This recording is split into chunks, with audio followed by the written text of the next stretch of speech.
Welcome to Moonbase 2. Alright, you recording, Mikey? Okay, Mikey. Then, in 3, 2, 1.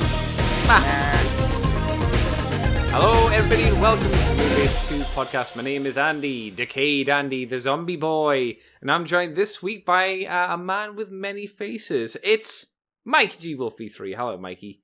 I am many faces, but only the one from the 2002 one. How many faces do you have? Several. See, potentially you don't need to be many faces from Masters of the Universe. You could be the horrible demon thing from Avatar: The Last Airbender.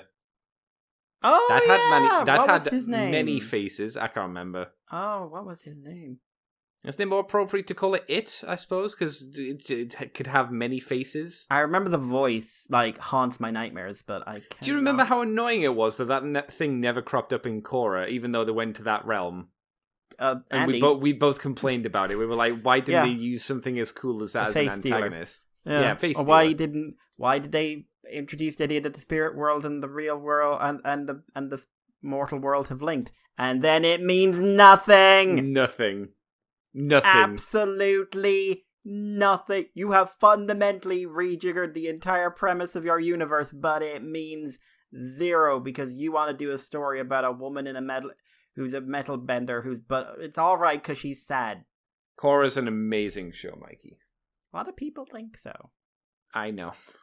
I don't. It's No, not, though. even better. You want to do, stick in Zuko and a dragon and have them being beaten up by a bunch of normies and a guy with no powers.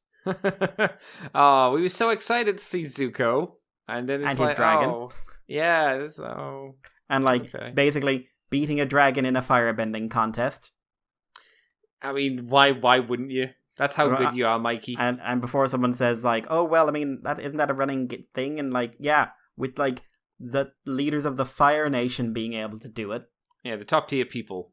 As in the guys who could lay waste to a city on their own. I guess the idea is with enough training from masters, anyone could be able to do it, but I don't think that should have been the case. I think some of it should have been just locked off from just being, you're just a normal person. No matter how hard you train, you're never going to be better than a dragon. Never. Yeah, no, because it's a fucking dragon. It's, you know what it's like? It'd be like going, Mikey, yeah. If you go to the gym 24/7, if you really bulk up, you'll be able to fight a bear in hand-to-hand combat. There are people who believe that. There are people who legitimately believe that, and I've seen them talk about it online, and I'm just like... You know what I do when I fight a bear? And it's just you in the background. Die! Die! That's really rude, man. I've worked really hard in these games. Well done. I mean, that's great, but you're not a fucking bear. But, oh god, I like beating Zuko as well, and just because they totally didn't set up that the older benders are actually stronger as they age, not weaker. Mm-hmm. That's not something they set up. They didn't have a 112-year-old man take out an army. Why would you set that up, Mikey? What? Why would you do that? Korra Season 1 has a lot of redemptive aspects, but it was one, it's a bit of a mess in a lot of ways, and two, it's so clear they only intended to do one season, and then they got the go ahead, they got the extension, and it's just like, well, shit, that's the format we started with, and then they just got dumb. Yeah, well, dumber. I'd say it got worse as it went on. But I would say in terms of villains, it's definitely peaked in the first season. But there's lots of good things about that show. There are. Tenzin's great.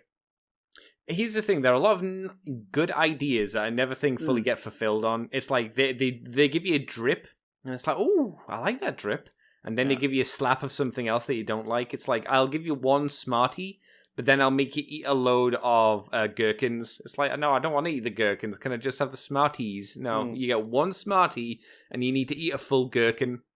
And if you're a Satanist, then you probably might enjoy that, I suppose, because there are people that just like to eat a gherkin. Yeah, it's.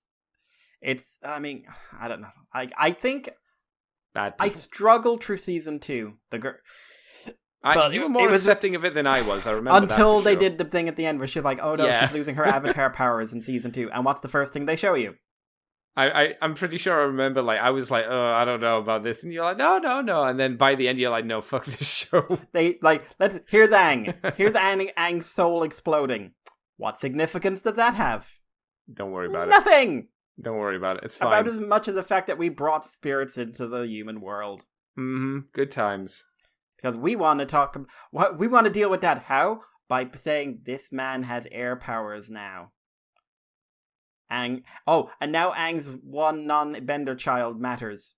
Because he's got airbender powers. Not that this should be about how he mattered because Aang was a flawed parent. And he didn't need powers to be awesome. Yeah. No. Yeah. We need him to have powers to have value. Mm. Despite the fact we did an entire episode about the fact that the children all felt in different ways neglected, except Tenzin because his dad was so excited to have an airbender in the family. I wonder if Korra Season 1 was the first, inkling for me personally where I felt that cartoon kind of shows was on the downslide. I wonder. I don't know. It was the one that, I hadn't even been, I think that I'd only finished Avatar, a year or two beforehand. That's the thing that makes it worse. Because it's fresh in your mind how good Avatar is. I was, late to the fucking game with Avatar. But, it's fine, because it was on Nickelodeon, and it's there's nothing. There was not much on Nickelodeon apart from SpongeBob, so why would you watch this random show and not expect it to be SpongeBob? So, later on you see it and you're like, oh, okay. I still find animation I like, but one, action animation is in a weird fucking place at the moment. And two, I am very judgy of a show. I go in expecting bad now. Even when I all I hear is something good, I go in expecting bad. Yeah. I don't. That's not healthy. No. Well, that's what we've been raised to think, and it's better to be skeptical and cynical than be hurt again. The Star Trek show Prodigy, whatever it's called. I'm just no more interest on Earth because you're 2 shows in now, 3 shows in the new rebooted, semi-reboot Star Trek stuff. When's Prodigy meant to start? This week, I think. Oh my god, really? Oh my god. But you've bitten me a lot of times since this soft reboot, and I'm just I'm good. Yeah, oh no, I'm going to give Prodigy a watch, but it's not going to be a Star Trek show. It's 1,000% not going to be a Star Trek show. No, because it's under Kurtzman, and Kurtzman doesn't want to make a Star Trek show. No, he doesn't understand what Star Trek is. Didn't he say at one point he was a fan of Star Trek? Because I think he was just fucking lying. I think when we were just I think the line that got me was Picard, when he was talking about Picard, and said we brought in poverty because otherwise it's this fancy made up world where everyone's happy and no one has to worry about money or anything like that. And I was just that's the fucking point. Mikey, I can learn to live with this. I can learn to live with this. Wasn't that a happy situation? Yeah, that was a line said by that was a line that wasn't really emphasized by the fact that there was a post-scarcity society, and he's just you know what? No, I could actually do this terrifying, awful thing. And let's do a season 1 reference, Mikey. And I hid under my bed with my hands over my ears, praying that the screaming would end. Anyone who tells me Discovery has depth does not remember that episode in the worst season of the fucking show. And that's the weirdest thing. And I was just damn that. I was just Jesus. Is it season 1 or season 2? I always get confused. 1. It's the last episode. It's 1. It's one of the last episodes of season 1 because the last episodes have to do with introducing Kaiwin. That's right, yeah, the Bajoran schism, I suppose, yeah. Mm-hmm. Damn, that was a good episode, yeah. Yeah, it is. Yeah. Oh, but to be fair though, Mikey, they didn't have anything to worry about there because, they didn't have poverty or anything else like that to worry about. Cool. Sorry. Also, Darmok and Chalad, or Darmok, the episode Darmok. Oh, God. Not very good episode because, people didn't have to worry about poverty. No, it's fun. No, you see, it grounded it because we could have someone living in a trailer in a desert. If we put her in a trailer in the desert, that means she's relatable. That's right. God damn. And then she calls him what was it?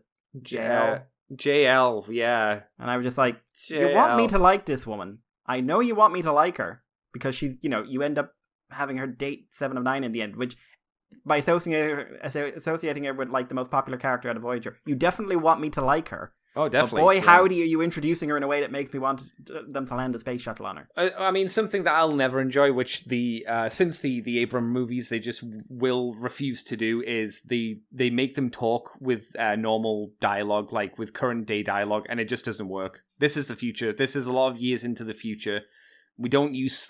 They probably wouldn't use slang unless they're on the outer rims. They'd have different slang. Yeah, well, that's the thing, yeah. And I don't think they'd have slang in Starfleet because it's a military operation. I think I think they'd have it. It's just like people would not use it to their boss. That's fair. I could see them using it like in the mess hall or something like that. And then everyone's that's like, fine. But no. We need to have everyone be a ninja. You wouldn't call like the legend Captain Picard, who is who in that universe is a bit of a ledge, right? You wouldn't call him JL. Well, his best friends call him Jean-Luc. Exactly. Like his close, like the people he would like walk into fire for call him Jean-Luc. Yeah. Damn. Or Picard when they're feeling friendly. I always get sad when I think about Star Trek. I get sad about Picard because it is absolutely, for me, the absolute epitome of where that franchise has gone wrong. I know everyone's saying like old man complaining about new thing, and just like no. I can like new thing. I like many new thing, but you need to understand sometimes new thing is shit. It's true. Sometimes new is not better. New is just newer. And well, that's actually a good lead-in, Mikey, to Transformers this week, because that's what we're here to talk about. Sometimes dead is better. Yeah, but I would say we're starting off with something that is new, that is better than the original. Yeah. As we're talking about Future Toys X, because that's the full title, SF-02 Black Widow. Which is Transmetal 2 specifically, Blackarachnia. Now, the original toy, Blackarachnia, had a backpack. It had issues because it tried to do a lot for the technology of the time and being a Hasbro toy release toy. This is obviously a third-party version of it. It's much more 2021, and it seems like they are making her try to look like the show model, which is quite nice. Apparently, it's a bit parts formery. But I don't mind. I'm assuming, like, the shell of the thorax comes off. And yes, I would imagine so. Just because, I can't see how that folds up anywhere on that robot. No, I'm okay with parts forming as long as you can stick it on the toy or do something with it. I'm perfectly okay with it. How do you think it looks, Mikey? Because it seems like it's going to come with at least 4 faces in total. One's on the figure, and then we have 3 more interchangeable faces. Though because of the image, it's in prototype.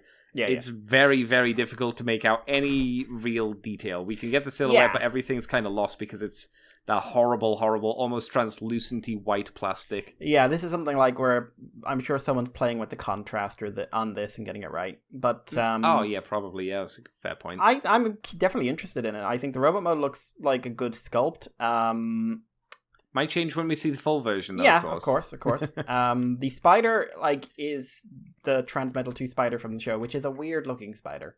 Is it meant to be based on anything, or is it just meant to be a weird spider? It's a weird spider. It's a weird 10-legged spider. Yeah, that's what I thought.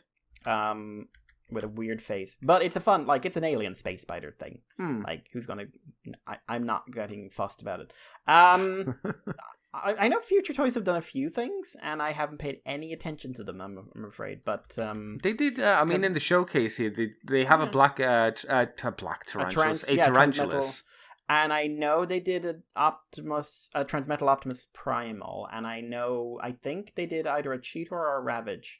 Are they doing, or have they done a Transmetal 1 Megatron? Or is that somebody else? Someone's doing. I think it might be them. I know someone is doing a large scale Megatron. Yeah, that's what I remembered as well.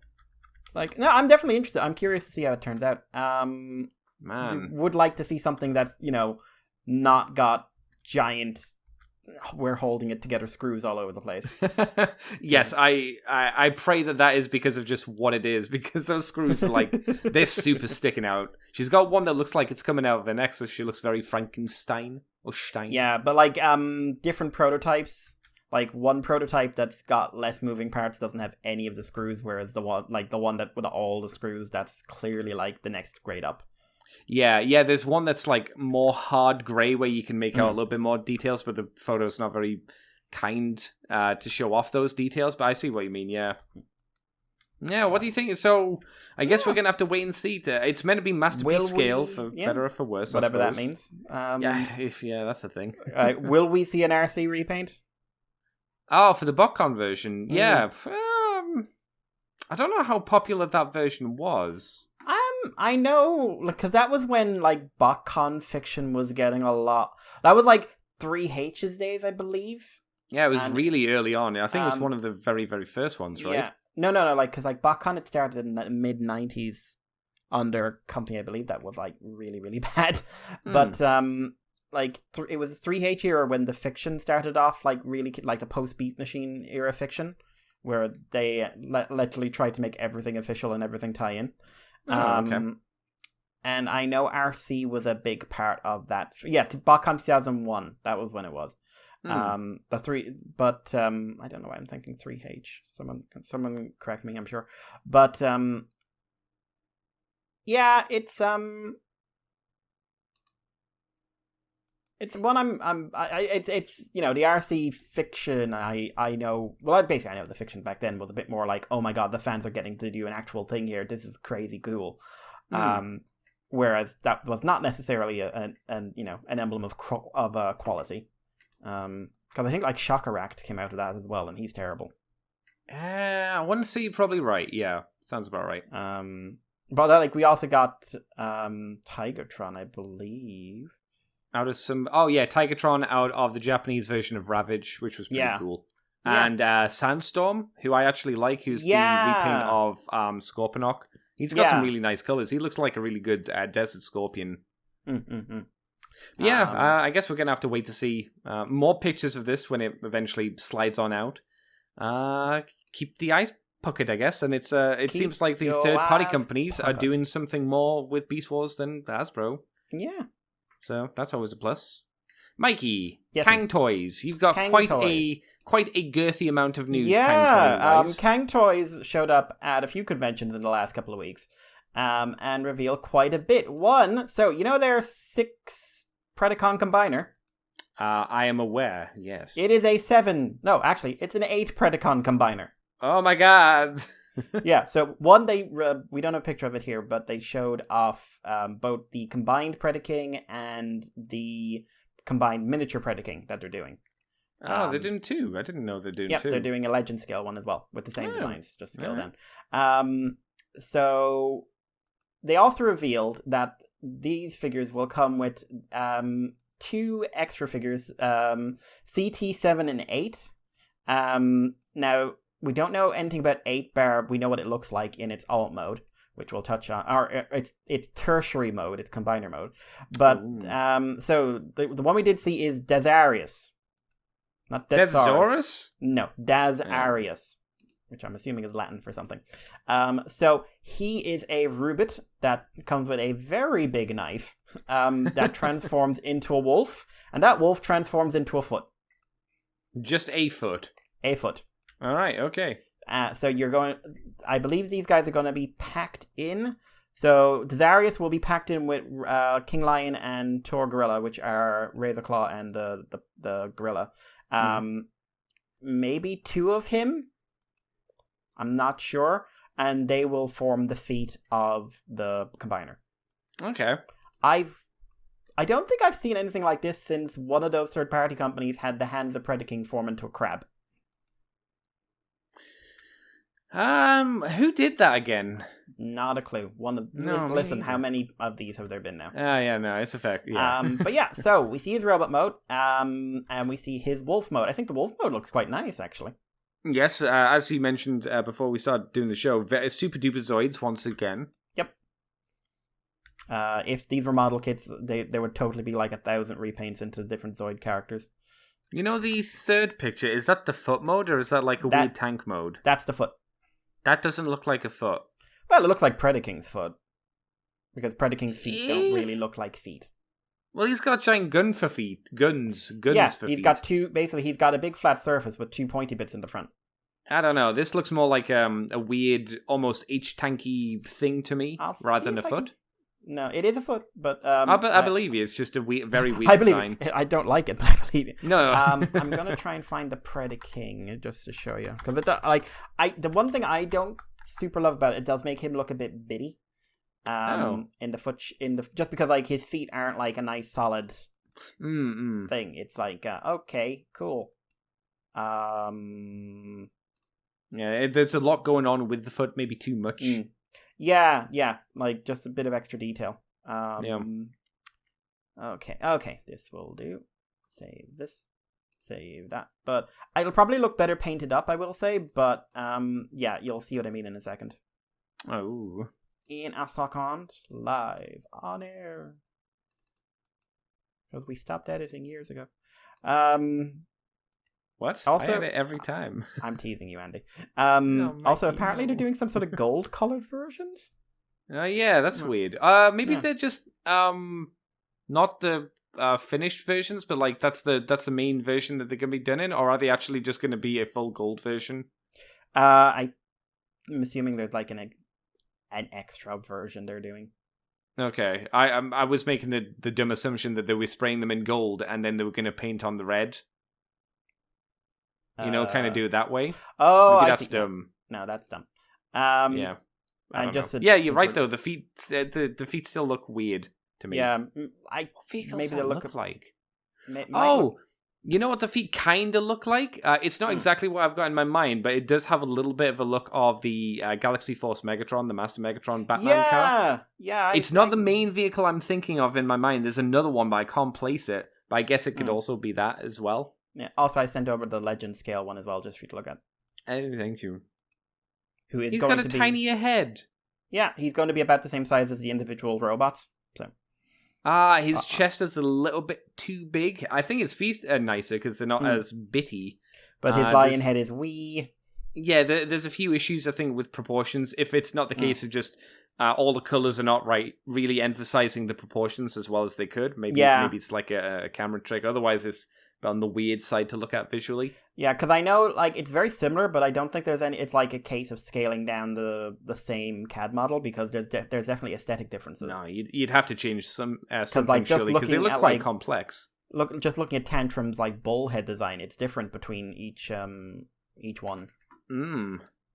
Same with Headstrong. So I think it's like clearly same aesthetic, but like they decided like we're going to change a lot of stuff. I guess so. Yeah, but like I think it's super cool idea. Like I think it's a really cool idea. I just like I really hope it looks a bit better when it's all painted up. Yeah, that'd be nice. Also, like it will mean like that will probably be a bit of a dull looking wolf. Oh yeah, because they can't really paint him into anything too crazy, can they? Otherwise, it'll come across in the foot. It'll probably just be kind of black. Yeah, or grey, because Predaking's feet are, like, generally grey. Yeah, I mean, I think I might go black on these if I were them, but grey It'd be grey smarter. can work too.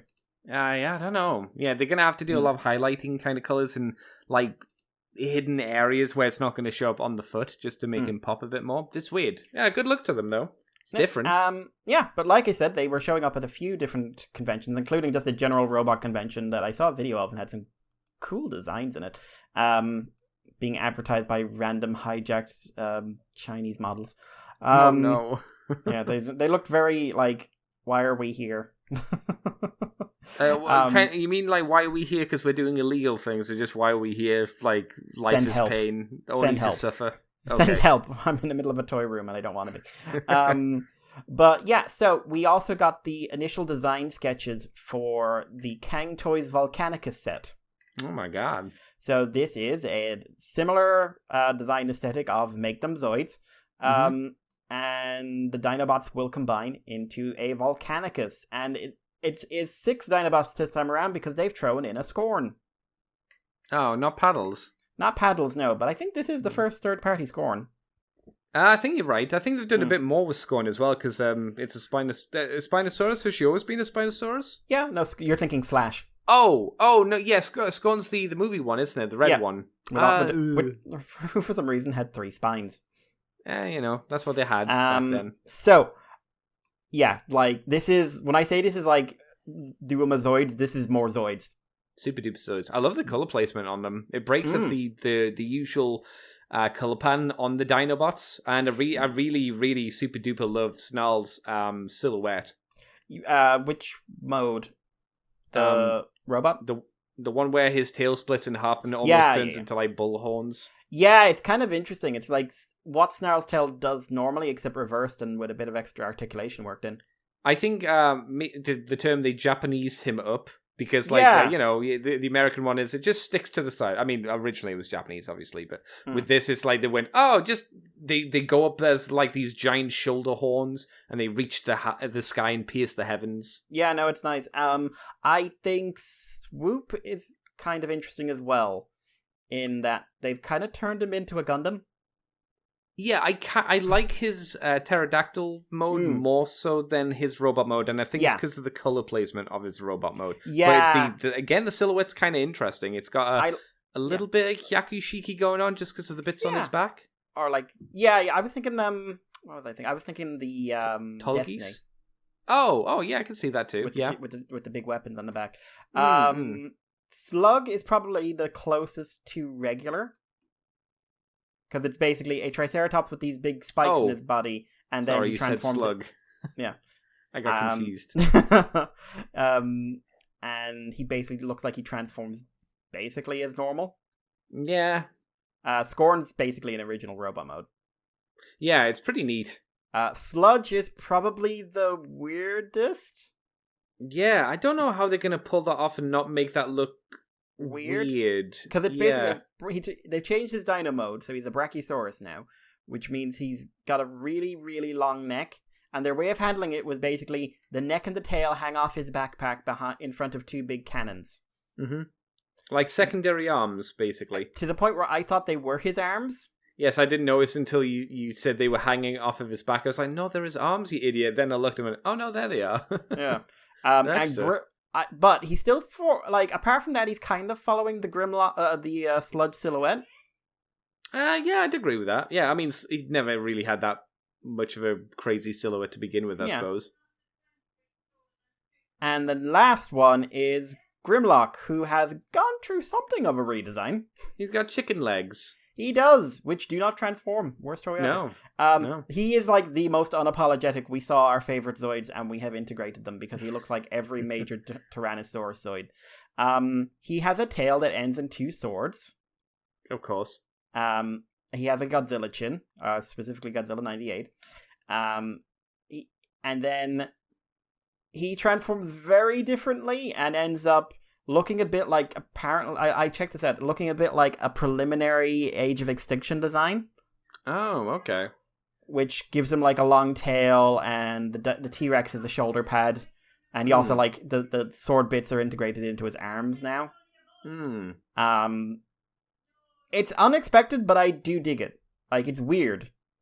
I mean, the image that we're looking at specifically, you said you've seen closer up images, so you've obviously had like a bit more closer detail. I've seen all their head designs, and they are noticeably different. Like, they're not following traditional Dinobot aesthetics. Like, they seem a lot more of a creative, departure than the Predacons.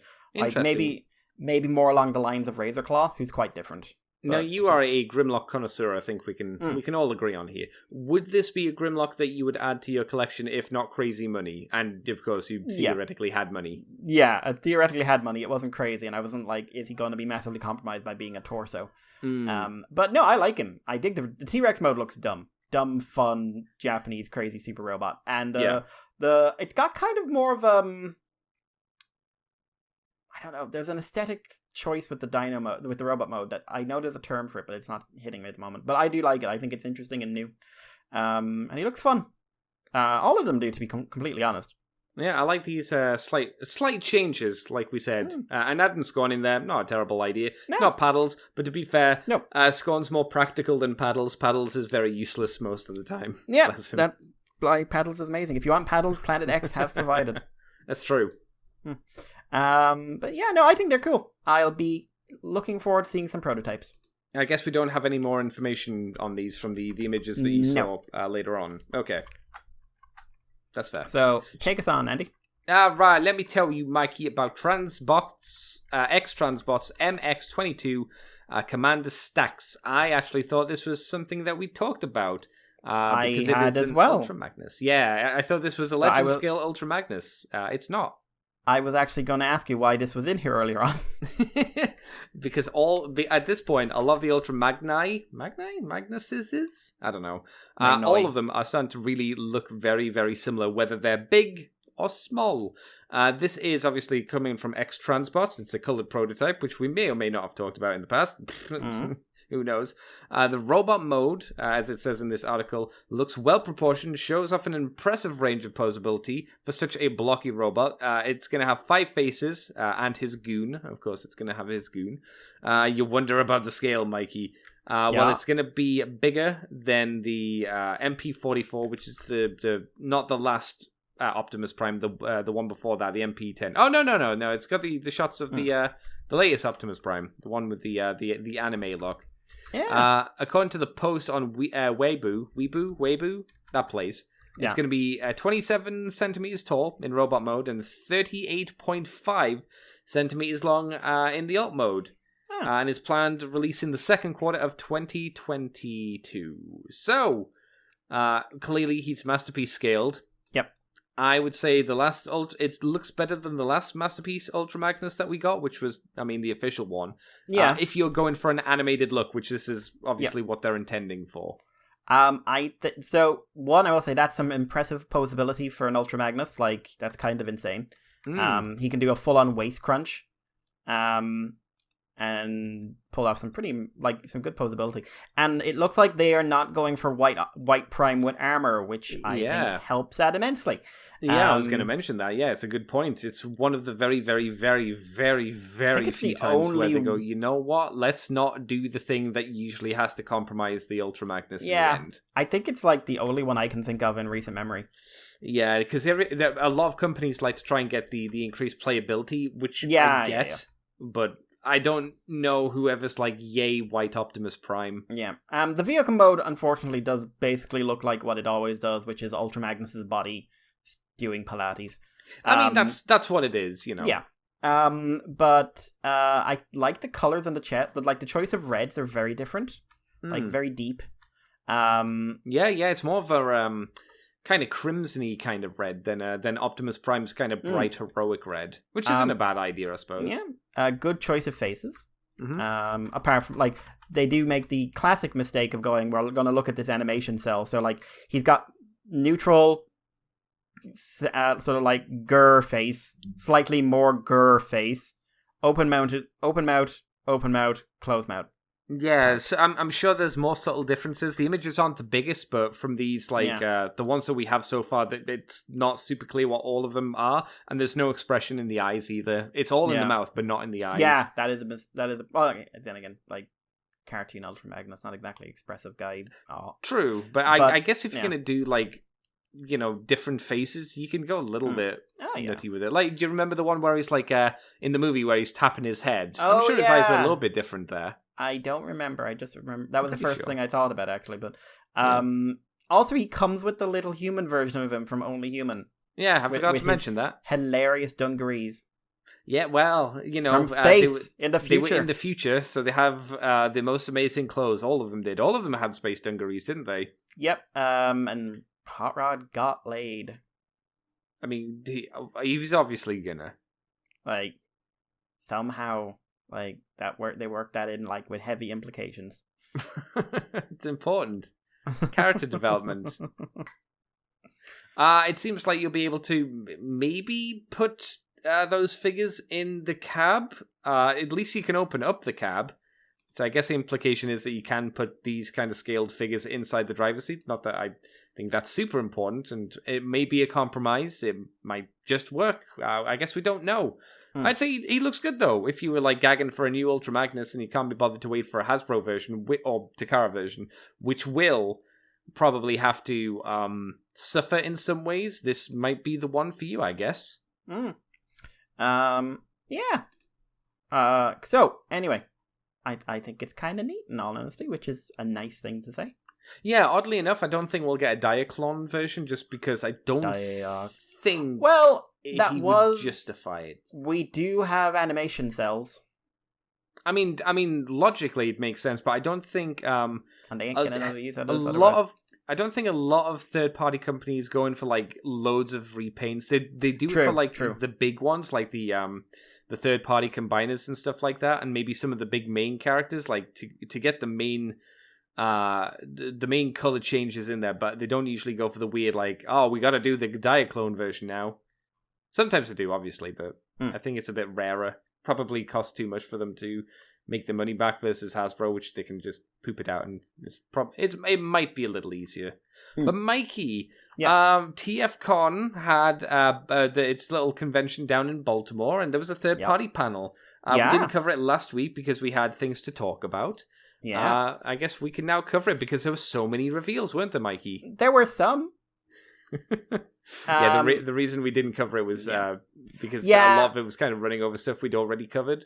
Which is understandable, especially last year, so last couple of years. Like, we ain't gonna blame anyone. So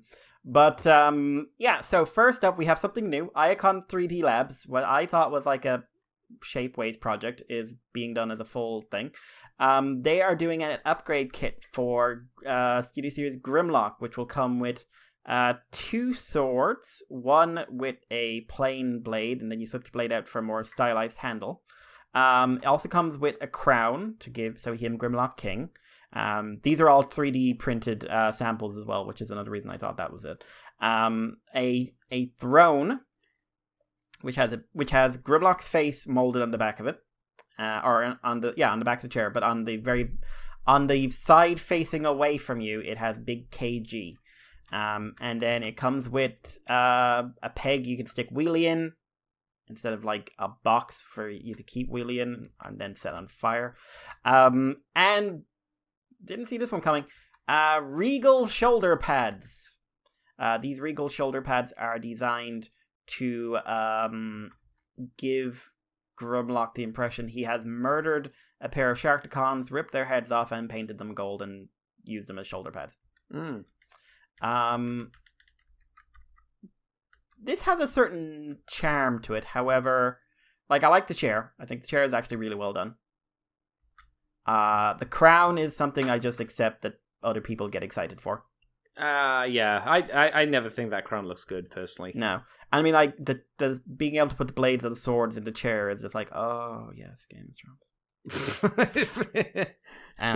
But, so the shoulder pads are doofy and kind of doofy I should like, but I think that it's a weird thing to say, but if they were another color, it would work a lot better, because the way they run from yellow gold to his yellow gold chest back to the shoulder pads really creates a weird visual effect that I'm not in love with. Do you think it would work better if he had like a red cape as well, just to offset the color something behind him? something to break up that streak through. Apart from that, like, I like the idea. I'm not sure this is exactly how I'd execute it myself, but I like the idea.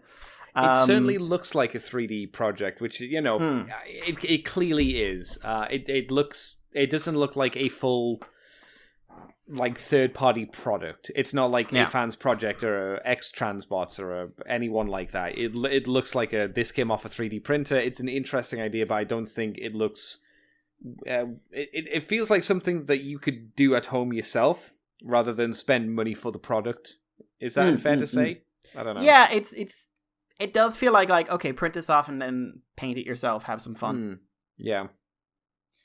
Which, I mean, I'm not saying, like, I'm sure it looked better when it's done up in, you know, standard plastic and everything else like that, but it's just... I hope so, sure, yeah. Yeah, it's just a bit weird.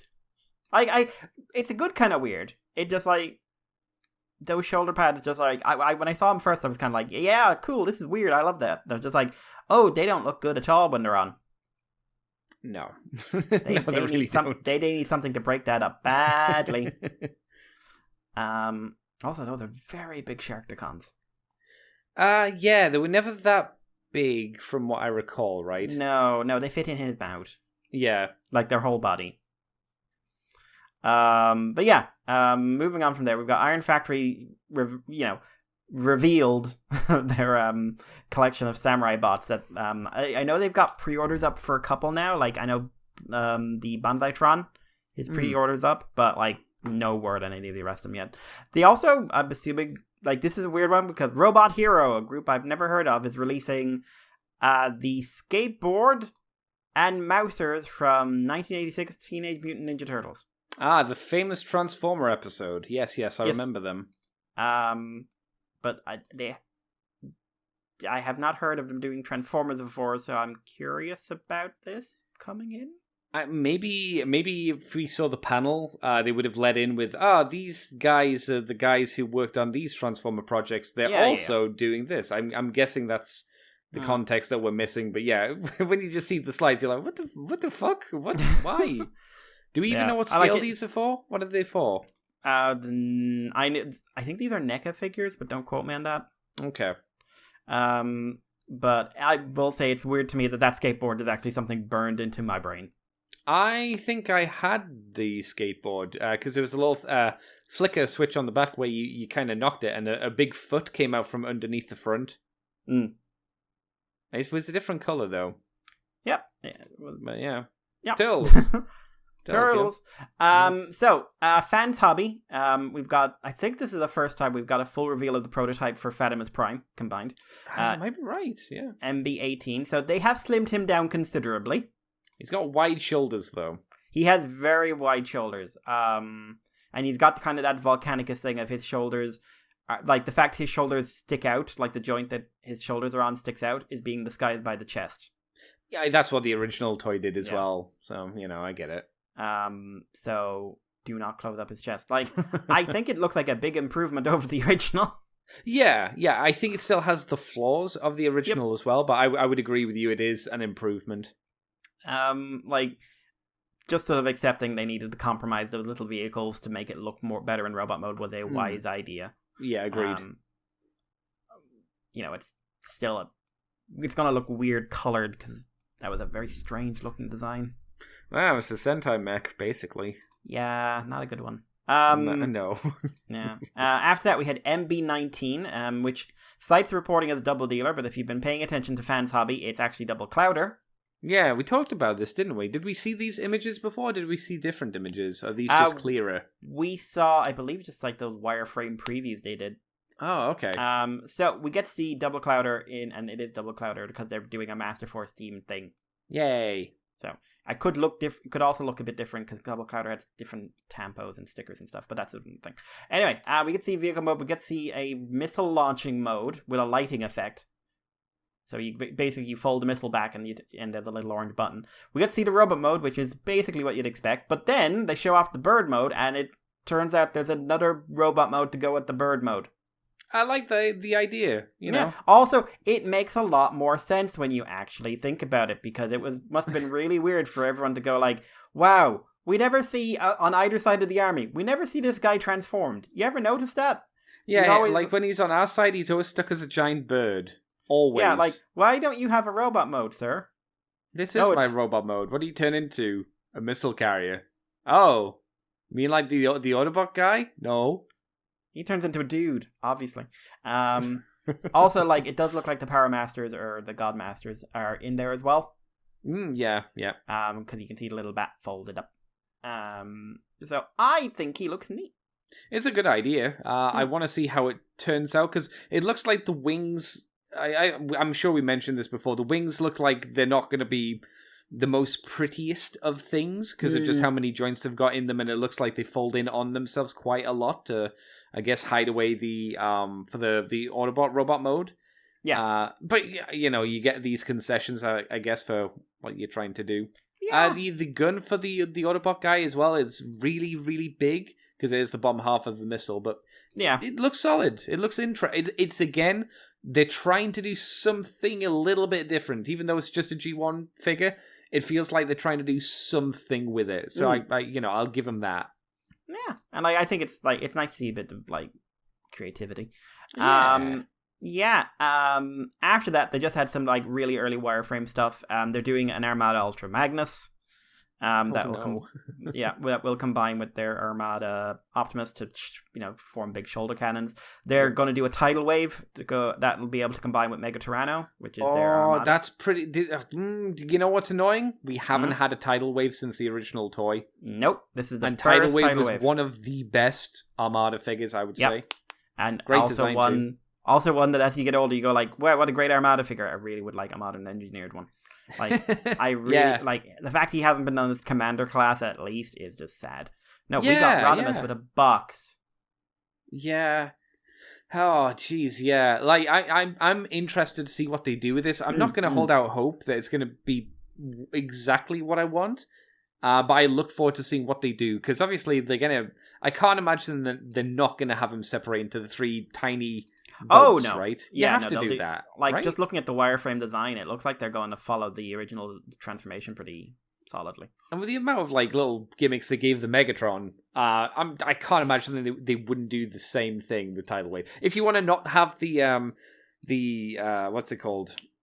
What were the Micron gimmick? You know, where you put the Minicon on his chest and his little turrets turn. Yeah. Because that was a terrible gimmick. That was lame. If you want to not do that and do something else, I'm all for it. Go for it. Yeah, show me. I want to see what it's like. Yep. New Age showed off their Beachcomber, their Cyclonus, who I don't think we'd seen before. I think you're right. It is a teal Cyclonus with a goatee as well, if you're wondering which Cyclonus it is, because there's a few because of animation errors or changes. Yep, this is the one that just looked always very sad to be where he was. Oh, he just pissed. Yeah. Yep. I'm assuming he's quite flat, given that he's got quite a good vehicle mode. Flat is justice, Mikey. Petan justice. Petanco Cyclonus.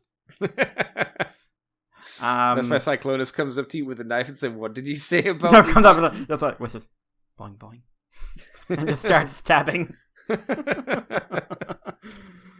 like, oh god, no. But no, I think if it comes in though, like these are obviously this is a CG render, but that's a really nice color scheme. Yeah, it does look good. Yeah. Then there's a Nemesis with a cape. I think we talked about that before, right? Yeah. There's Akane. Yay! With extra scratch marks. Oh, for the vehicle mode at least. Yeah. They kind of transfer over to the robot mode, but not really. In the arms and the grill. That's about it.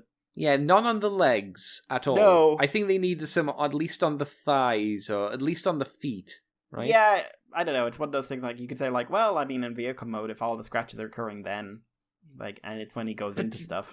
Not getting any on your feet? Well, they're not driving backwards, Andy. Are you not walking on anything? No, he's not driving backwards. It just doesn't walk. Next one is New Age Devastator in G2 color. Yay! This for anyone who doesn't remember, New Age Devastator is the one that looks kind of crazy awesome, but also has the basically you have to buy a Devastator torso separate from the 6 Constructicons, and then it's annoying, but it does look really good. Yep. And then we see please send us one. Yes, please. I would love this. This looks amazing. No, Mikey can have the green one. I want. No. These are also ones that come with the trumpet. I'll send Mikey the green one. I want. No, I mean I want both. I'll take orange. And yeah, we get the green Devastator, but he's got yellow eyes. I don't know if that's a different. I think this is more of a toy version. Yeah, that's a different head different. sculpt. That's a different head sculpt and different sticker colors and placement. Yeah, that's 100% a toy variation, I guess. Which is okay. Cool. I guess all they have to do is like a few different paint apps and I guess remold the torso head section that you mentioned. And maybe there are small other differences, but they must be minor. Yeah, no, send us a New Age Devastator each, please. Fans Toys. So they've got their Outback. For anyway. So he's not dead though. Yeah, I was going to say like no one really wants an Outback that's either not an asshole or not dead. He does have a gormless expression, so he's seen some shit. I guess that's close to death, like gormless expression. He looks okay. It's just like whenever I think about Fans Toys, I just think about like, oh, good, they're the masterpiece QC of third party.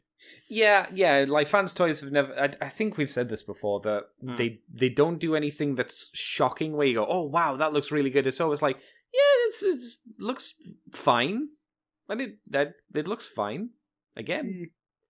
Yeah, it's just. It'll probably break, to be blunt. Next up is Powerglide.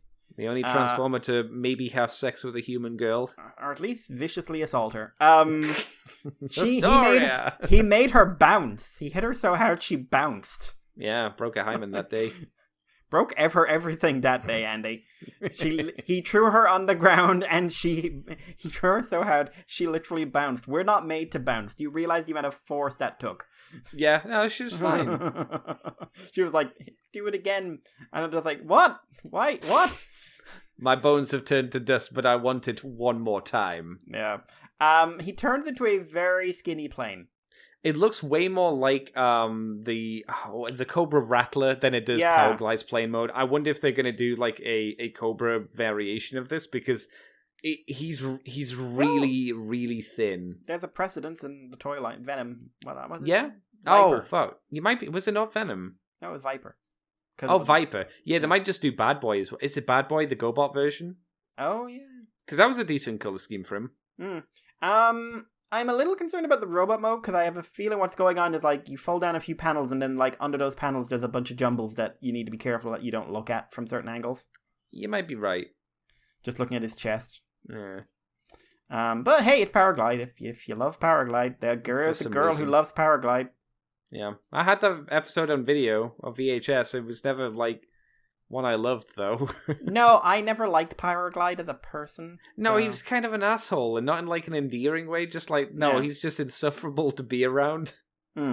After that, we've got the Sweeps, who look pretty posable, but hey, it's yet another set of Sweeps. Yeah. We've got a Chrome Dome, who I believe we've looked at before. Sorry, I'm going through the many photos of the Sweeps. There are way too many photos of the Sweeps. But yeah, no, it's a Chrome Dome again. Yeah. Then Zeta Toys showed off their Superion, who we have seen before. This is a Legend scale one, isn't it?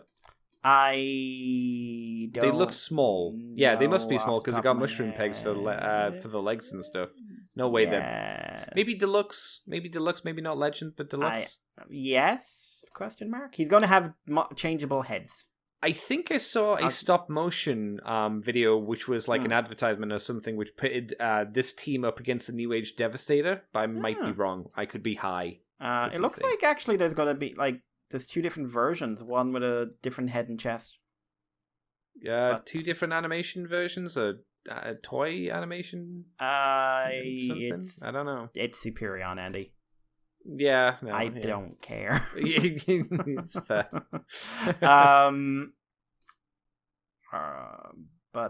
So Planet X, they're doing a repainted version of their Fall of Cybertron, Megatron Pluto. Is it going to be less breaky? Because I think I remember hearing that the original one broke, but I can't remember whereabouts. Yeah, I think it had a lot of translucent plastic in it. Oh, that would explain it. So I suspect it's probably the same. Maybe they've improved their materials a little bit, but it's a cool design. It's a great design, but and they've also confirmed they are continuing the IDW Dinobots. Our next one up is going to be Sludge. Yay! Saltosaurus. He's going to be called Proteus. That's why. I don't know. Okay. Promethean fire. Oh my god. He'll have a duck face from the silhouette. He kind of does in the comic. Duck face, my favorite. It's all right. We'll call him Suba. Shuba. Bingo Toys are new to the game. Who? Bingo Toys. Bingo Toys. And they are entering by doing the Bumblebee movie Shockwave.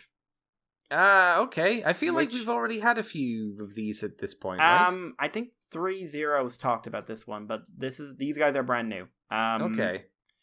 Does it transform? Oh, no, it does transform. Oh my god, does it transform? I mean,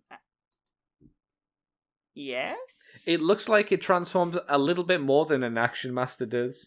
I mean, it looks like it transforms about as much as the original, but without the cheating, which helped it look better. Well, I would say the original, the G1 toy, looked like something. I'm very distracted by what is clearly one foot being used as the gun handle and another foot just popping out at the top of the gun. It's a yoga pose. It's a yoga pose you do in a when your legs are snapped in horrible ways. Yeah. But yeah, the robot mode, like, I actually think the robot mode looks fairly well put together and fairly posable. Yes. And it looks well painted. The only thing I don't like about the robot mode is how wide his head is, but that's how wide he is that's how wide Bumblebee's Shockwave's head is. Yeah, this was made for the robot mode, and the alt mode was there I guess because they felt they had to do it. Mm. Who's he photoed with? Because there's an Optimus Prime at B and the other guys. Oh, they're okay. Non-transforming ones. Okay. Which is weird because his head's he is not in scale with them. Look how big his head is compared to Prime. And I like know how Prime's big he is compared to B. He's massive compared to B. But I know Prime is at least as big as him. Prime must be bigger, surely, right? Prime's big in the Bumblebee Prime is big. But his weird head. His weird head. But anyway, Mastermind Creations are repainting their Skylinks into more Toon colors. Yay for them. They also had their Rung, who I believe was sold at TFCon. Oh, okay. Yeah. And we've seen this before. They're redoing Optimus. This guy. Orion. Yeah, they're redoing their Orion packs into Nemesis packs. Yeah, with this cool cape. It looks really cool, actually. Yeah. And they actually put effort into a repaint. Yeah. It's nuts. No, and new sculpt on the face and everything as well. So, and then Ocular Max are doing the Fensor, and I do not know if we've talked about this before, but I don't care enough. I feel like he should have been out. You know, I actually saw something from Ocular Max either this week or last week or something that looked pretty cool. It's they're re-releasing or they're doing a version of their Bruticus, but into the G2 colors, and I was like, oh, it looks I saw that. good. And Ocular Max is meant to be really good as a company as well. Yeah, because it's Mastermind Creations, but they're doing combiner stuff and a lot of other very G1-esque, but emphasis posability, emphasis on engineering, integrated parts for all their combiners. Yeah, I'd really like to get an Ocular Max G2 Bruticus, but that's probably not going to happen. Well, that's probably going to be 500 quid. Well, sell something. What? I don't know. I don't have any more Pride to sell. Do you have any more lucky draws? No one buys those. You know this. There's one person. Reach out to some crazy person in Japan. Just put it up on random thing. Just say I am crazy. Here is a lucky draw. Please buy it. To be fair, at some point I do need to just put out my my sales stuff again. I just haven't bothered for a while. Yeah, you're a bum, Andy. You're a bum, Rocky. It's true. Rocky, take us on. All right, Mikey. Let me tell you that we get the first looks at the Bumblebee Studio Series Deluxe Wheeljack. I saw a funny comment from Breckonator that said, "Hey, you wanted a Cybertronian mode for Wheeljack from War for Cybertron? Well, here it is, all these years later." I mean, it's not very inspired alt mode. I would say it is just kind of a car. Just going by the alt mode, I thought it was actually a retool of Bumblebee, but it's not. It's just really aesthetically similar. Yeah, it's a full new mold. I would say full new mold. That's just a terrible sentence. Just looking at the vehicle mode, it's that's very similar. It's just better painted.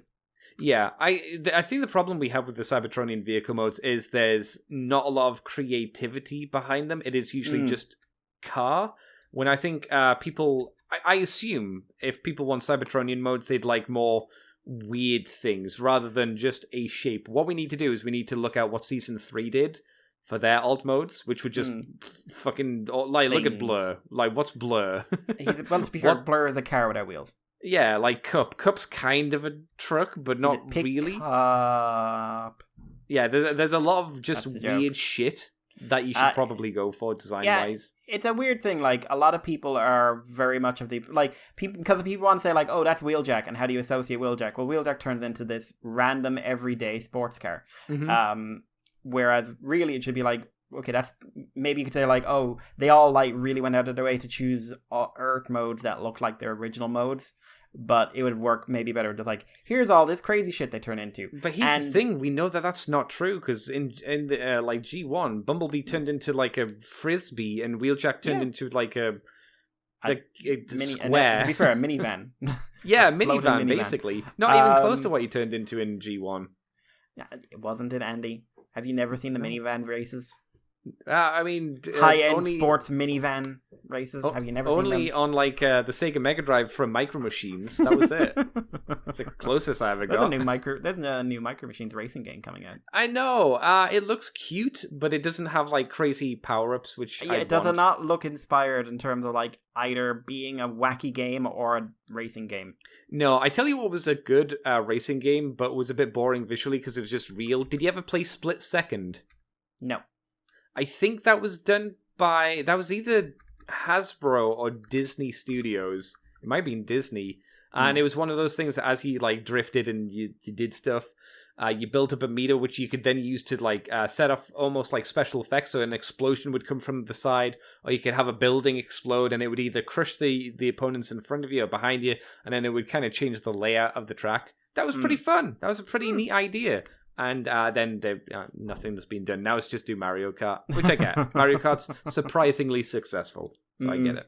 But no, Wheeljack. What do you think of Wheeljack, Mikey? I think he's a little squat. He's a little small, but it's a solid design. Yeah, no, I think it's a good take. I think really good use of paint. I really like the green chest, especially when you put him next to I think that's Siege. Who can tell anymore? Because like you talk about Cybertronian modes that don't make you think Cybertronian. Oh God, I know. Wow, Wheeljack, you really found the exact same make of car on Earth, didn't you? Yeah, we mocked this for a reason. Yeah. But I honestly think like he's a bit squat and everything, but I think the robot mode looks pretty nice. Yeah.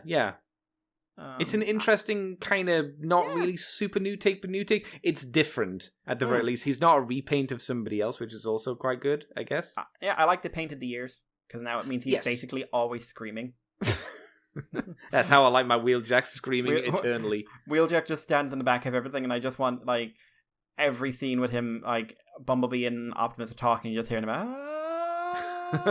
What's wrong with Wheeljack? He's not really used to Earth yet.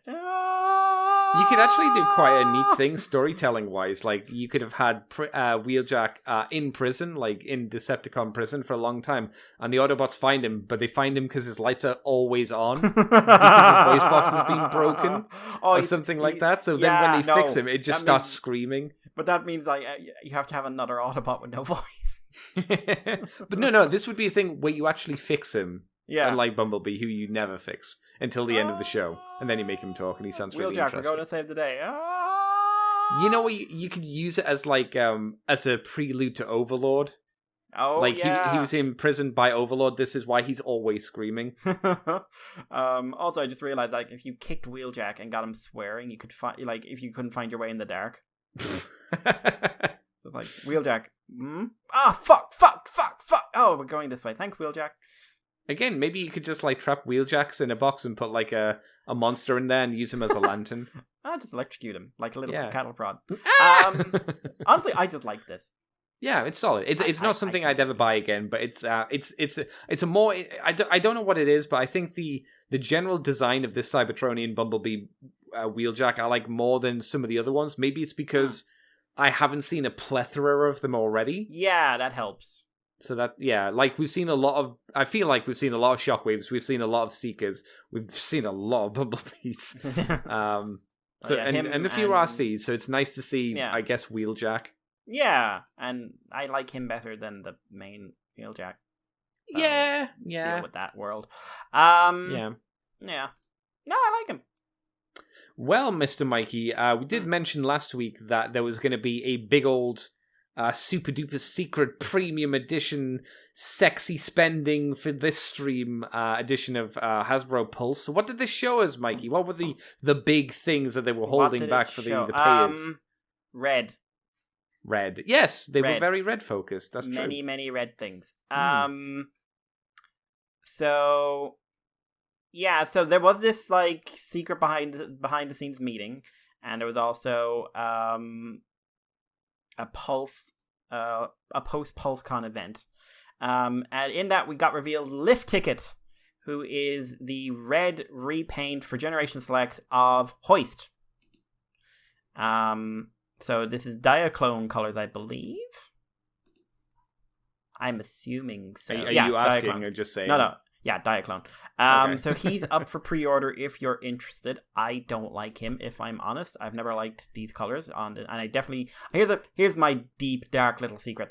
I don't like Hoist as a design. I never have. You know, when I see these colors, Mikey, I could almost sell you on this, but I would require a cartoon to go along with it to justify it. Yeah. But I would sell it to you on the thought and the hope of bravery and courage within your heart. A friend for Super Tiger build. Yeah. Oh, no. Because then it makes sense. Then you go, yeah, okay, yeah. Otherwise, yeah, if we're just talking about a Transformer, it's Red Hoist, and I go, yeah, okay. It says Wrecker down the side. Yeah, I don't know why that's there. I don't know. I don't. Is this a thing? Has this hoist ever been a wrecker? Sorry. I mean, four-wheel lift drive ticket. wrecker type. I believe that's the vehicle. Oh, okay. Also, lift ticket's not a like. I don't think it's a great name. I think it's from something, and I saw someone get very excited about it. What was the green pickup truck from RID? What was his name? Where he kept picking people up and driving them away. Oh yeah, the really passive tow line. Tow line, yeah, make him tow line. Yeah, I'd be up for that. Yeah. But yeah, and the other thing was this was a Q&A. So basically, the best and brightest of the Transformers fandom gathered one behind of the questions. Jesus, why G1? Can we have anything else? No, because like it like you know like why you do G1 but not redesign, but redesign everyone else to make it look G1. Why everybody love G1? Skids look same. Why skids look same? Why Prime Bulkhead not look same? No. Pick your horse. Mm-hmm. Fuck you. So we had another toy reveal, which was I saw people get very excited over this, and I don't really get why, if I'm honest, because we had a halfway decent one a couple of years back. But Autobot Blaster and Eject. This is a brand new mold. I did check this. Brand new mold of Blaster. Yes. Comes with Eject. Eject has translucent plastic on all his joints. I think that's and meant also to has be a because... more than meets the eye head. I think that's meant to be because of the whole gimmick for the line, which is the translucent weapons, yeah, right? Yeah. I don't know why they do it on a character that people would want to play with. He's Kingdom. Then I don't know. It doesn't make sense then. That's stupid. Yeah, and yeah, like he has like an more meets the eye rewind head, which some people got very happy about. But I mean, he looks decent. It's just, this is another thing where like I'd much rather like a Voyager scale Jazz than a Voyager scale Blaster. In fact, if you're going to do one of the deluxe, I'd have Deluxe Blaster. But Mikey, we've had the Studio Series Jazz. No one likes that toy, Andy. I've never heard anyone say anything positive about that toy. Are you saying we need a Voyager scale Jazz for for unscrupulous reasons, Mikey? Yes. Because you want a Voyager scale knockout that isn't going to be that Studio I want Series. original Tool knockout that isn't going to be that Studio Series. I'm not happy camper this week in terms of Prime.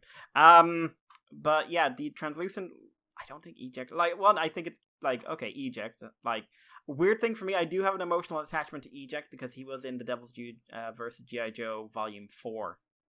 Which one was 4? After Bumblebee dies, Optimus has tried to deal with the guilt, and Hot Rod keeps sticking his foot in his mouth, and Eject is hanging out with one of the Lady Joes. No, I mean, is 4 the one with Cobra La, or is 4 the one with Serpentor? No, Cobra La. Serpentor was 3. Okay. Right. It's only 2 issues. I think it's the Art of Black or something like that. And it's basically like, Prime is like, oh, Bumblebee's dead, and like Hot Rod keeps sort of reminding him and making it sound like his fault, and it's just like, I think Cup at one point just tells him, Hot Rod, shut up. Yeah. And like Eject is like obsessively watching sports with the G.I. Joe lady, and she gets kidnapped by Cobra La to be sacrificed. And, oh wow. It was the early 2000s, so she was indeed posed in that kind of outfit tied to a wall. And then at the end, her, Optimus, and Eject all go watch sports together as Optimus' coping mechanism for his horrendous guilt. I really like Devil's Due G.I. Joe. Yeah, it's fun. It's silly fun. Yep, it's very dumb fun. So I was weirdly excited to see an Eject over that. But yeah, listen, he's fine. He's just like, what does he transform? I asked someone this. What does he transform into exactly? Because sorry, Eject or Blaster? Blaster. Oh well, a boombox. Right. One would assume from the 90s. What do you tell his primary audience that he's turning into? Oh, you tell him? Do you tell him that he turns into a boombox because this is what the kids want, Mikey? You go like, he turns into a boombox. Daddy, what's a boombox? Someone tried to convince me. someone tried to convince me, like, children know what a boombox and a cassette are. They might know what a cassette are. They do not know what a baboon box. A baboon box is. That's a Beast Wars character. Baboon box, the hip hop baboon. Yeah, like even in the 90s, you didn't often see boomboxes in media. You saw them every now and again, but they weren't prevalent, I would say. Like, I like the Titan Return one because he turns into a dance studio. Oh no, that was terrible, Mikey. I love that. That is my favorite thing. You get little fellas together and they all have a dance off. But this, for me, it's a weird thing. It's like he's G1. Mm-hmm. So G1, he turns into something that you can't explain anymore. He's like, it's like the Dinobots. Like, I actually know a child who asked me what kind of dinosaur Grimlock was because he'd never seen one like it. That's fair, yeah, because it is the 80s interpretation of T-Rexes, weren't they? Yeah, but like, we're in a world where people can't recognize the T-Rex kids. Yeah. I'm not excited. Yeah, or or like look anything like a T-Rex. I think it's fine. I think it looks solid. I think it's nice. It's not a retool of a Soundwave. Well, doesn't mean that this won't be retooled into Soundwave. No, true. Well, like I think in the leak, Shatterglass Soundwave was in there. Oh my god! I think Shatterglass Blaster as well, and I would not be shocked. Therefore, if we ended up getting, obviously this Soundwave out of this and Blaster, obviously. But I have a soft spot for Shatterglass Soundwave. He makes no sense. He had the bandana. There was also questions with this. Okay. Asked by the leading lights of the fandom, who were all involved. You got to ask them as well, then, yes? I was invited, and I turned it down out of... Were you actually invited? No, God, no. Oh. I was hoping you were going to say yes. I'd be like, oh, wow. No one knows who we are. Oh, I know me, sometimes. Yeah, so Brian Kilby was there, Ben Yee was there, TFW, Vangelis, Rodimus Primal, who's a YouTuber whose stuff I don't watch because it's all like, did you know this about Transformers? It's like, yes, I did. It's like why I don't watch Chris McFeely's Basics, because Mikey, you have problems and you know too much. Yeah, and I'm getting to the stage where I'm correcting what they're saying in my head, and I'm just like, that's not a good sign. So I'm just going to read some of these out, and so combiners, Scramble City style and new line, not the case here. Specific combiner is Yengo, which kind of obvious considering they're starting with Menosaur with a commander class and doing what looks like a very distinct transformation. Why were the extra Unicron bits not a part of the HasLab? They wanted to give some more accessories combined with a figure to make it worthwhile, like the Sentinel Prime drone. I don't 100% buy that one. No. No. Yeah. Legacy Connected War for Cybertron Multiverse is multiverse only, but they're focusing on toys. Doing box sets of combiners. I would like to do it. No plans right yet. Stay tuned. Which is something you're going to see here a lot. Which is, of course, we'd like to do that. Stay tuned. Which is like, we don't fucking care. Please stop asking us these things you know we can't give you a definite answer of. Rest of the Dinobots and deep roster characters for the Studio Series 86. I don't know what a deep roster character would be, but no intention to end either 86 or Studio Series. Thunderwing, Bludgeon are on a list, and they would like to do them. Hang on, they're not planning to end the Studio 86 series? No. Or just but they've nearly done all the characters for Studio 86. Yeah, but now they can re-release all the Earthrise characters under the Studio Series line. They're doing that with RC. And technically, because if it's the plan to just do G1 in Studio Series 86, then what's the point in Legacy? Because that's all Legacy is as well, right? No. Shh, Andy, go to sleep. No, I'm so confused. Go to sleep. Some guy, DJP, don't know him off the top of my head, asked, his young son asked, Blaster teased the Soundwave coming. Now, I appreciate that DJ let his son ask a question. I probably wish he'd gone like, oh, we just had a Soundwave there, boy, here you go. And give it to him, because he probably owns him. In Earthrise. Would you like that at Voyager scale? Might have to draw that up. Just like, you just did. You did it a year ago. It was called Earthrise Soundwave. Mikey. It was a retool of Siege Soundwave. As I said jokingly before, which Mikey, looked exactly it sounds the like same. We need another Soundwave. Will you see any other Legacy characters in the post that are on the poster in the line? Breadcrumbs Smiles. Sinister. Yeah. That's what witches do to children. will they use Combiner Wars tech in the new Legacy line? May work, but not the focus, which is something they already asked, which is like, we're not going for Scramble City Combiners this time. Yeah. Generational selects will become more niche now that Legacy is multiversal. Will dip toe in wider pool across lines. That's a, oh, we'd like that smile moment. How to keep a unified theme when the line is multiversal. Balance, difficult, working hard to figure it out. Hang on. How are they going to keep it consistent? Well, we know how they're going to keep it consistent. They're going to turn everything to G1, as we've seen. But right? No, Andy, they're working hard to figure it out. Yeah, it's just turn to G1. We know what you're doing. You've shown us. Unless something dramatically changes between RC, Prime RC and Prime Bulkhead. And can you imagine this horrible scenario? Let me hit you with a horrible scenario, Mikey. What if the Prime characters are done G1, but then other characters from other series are introduced and done in their own style? Yeah. It's only the Prime ones that are like forced into G1. That would be I'm waiting for them to do animated Optimus in a G1 style, because I will. Oh God, how does that work? Into a pillow. How would you? That would just be an Optimus Prime, though. I'll just start screaming into a pillow. But who's a fire truck? Weaponizer thing continuing, can't be specific. Plans to add in more Japanese characters. Umbrella is expanding, can't be specific. We are aware of those characters. Smiles. I'm glad you're aware of your franchise's characters. That's good.